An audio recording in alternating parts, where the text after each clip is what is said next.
Welcome to Nellai village food. இன்னைக்கு நம்ம வீட்டில் சூப்பரான ஒரு பக்கோடா குழம்பு தான் செய்ய போறேன்.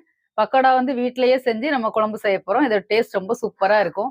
இட்லி, தோசை, சப்பாத்தி, பூரி எல்லாத்துக்குமே ரொம்ப சூப்பரா இருக்கும். வாங்க இன்னைக்கு பக்கோடா குழம்பு எப்படி செய்யறதுன்னு பார்க்கலாம்.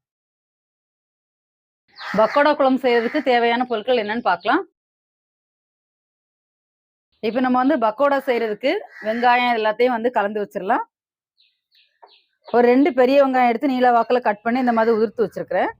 6 ஸ்பூன் கடலை மாவு, 1.5 ஸ்பூன் அரிசி மாவு, மஞ்சள் தூள் 1/4 ஸ்பூன், காஷ்மீரி மிளகாய் தூள் 1 ஸ்பூன், பெருங்காயத்தூள் 1/4 ஸ்பூன், பச்சை மிளகாய் 1 நறுக்குனது, கொஞ்சமா சோம்பு, இஞ்சி பொடியா தட்டி வச்சிருக்கிறது கொஞ்சம் ஒரு 1 ஸ்பூன் அளவு, கருவேப்பிலை கொஞ்சமா கட் பண்ணி வச்சிருக்கிறேன், ஒரு 3/4 ஸ்பூன் உப்பு.